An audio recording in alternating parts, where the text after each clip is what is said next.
Alright, Willie, listen up. You don't know me, and you probably never will, but I just needed to let you know. When you die, and you kind of feel like somehow your body is like rolling around in its grave, like you just can't get peace in the afterlife, just know, somewhere in the very, very, very far future, someone is out there completely butchering your lovely work with these awful cartoons, probably telling all the stories wrong, with a fake London accent.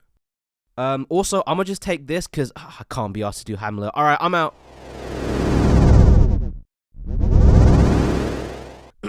Romeo and Juliet for the gang, yeah! Okay, so in 1597, Billy Shakespeare decided to write a tragedy set in the ends of Verona, Italy. It's explained to us that these two families have been beefing since the beginning of time. The Montagues and the Capulets. It's the Monties and the Caps. And for whatever reason, they disagree on a bunch of things and just be having scraps in Verona like it's nothing. I'm sure this sounds familiar to a lot of you.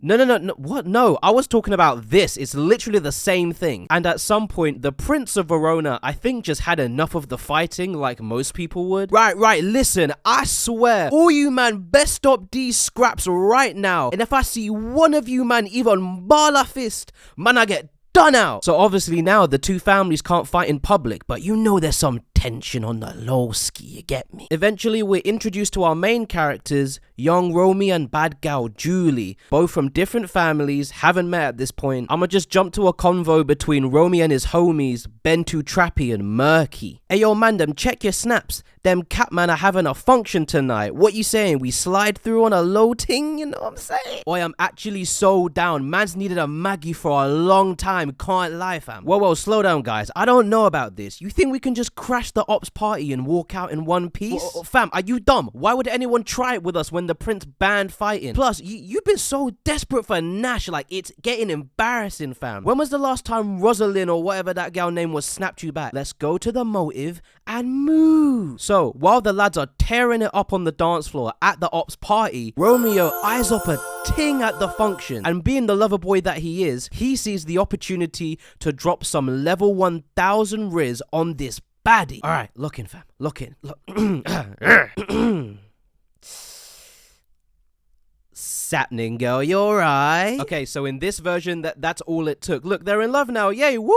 So, after spending a night of catching vibes and feelings, Romeo and Juliet managed to ask around, do some stalking, and find out each other's names. Alright, if I'm gonna be honest, I don't know why it took that long. Like, you just met. How are you not gonna ask for her snap or something? I don't know. But obviously, since they're from rival families, they can't really be seen together like that. So Romeo has to sneak into Juliet's room on some sneaky link things. And eventually, through Juliet's nurse and this priest, some Donny named Lawrence, they arranged to get married the next day. I mean, talk about moving fast. They just met. By the power vested in me, I now pronounce you Ute and Girl Ute.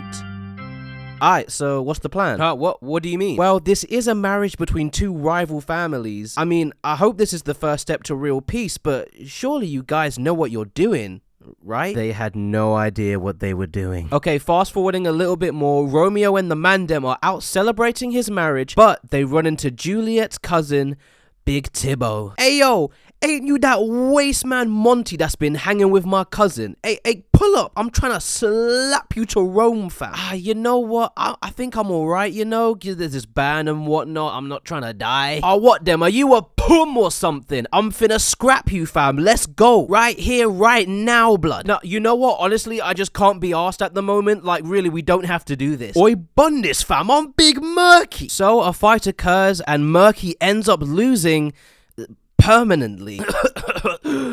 Oi, bun them capdons, innit?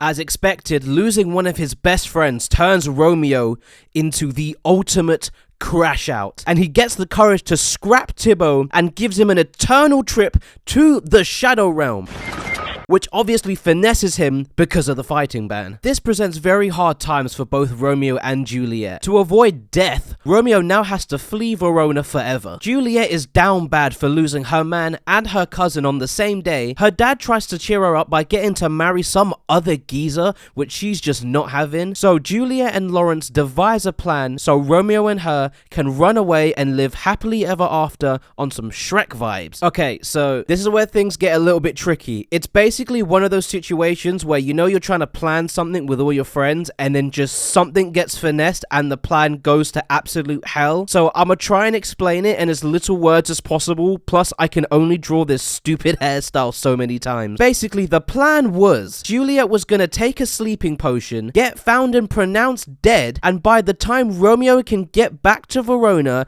and find her sleeping body in their family tomb, she'll wake up and they can run away and live happily ever after on the Shrek vibes. Except Romeo doesn't get the message because, I don't know, I guess he ran out of data or something. So he then hears that the love of his life is dead and decides to go buy some poison, which I'm assuming was just Calgon because we all know how that goes. Makes his way back to Verona and takes the poison, dying next to Juliet's sleeping body. Right, time to run away with my man. No! Oh my god! No, my man! I can't believe it! No!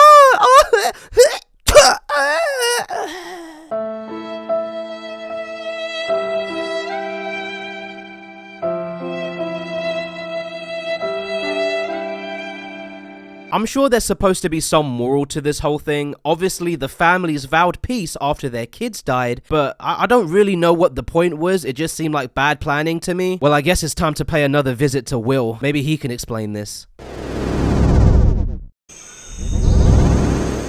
Oh no, I pressed the wrong button! I pressed the wrong button!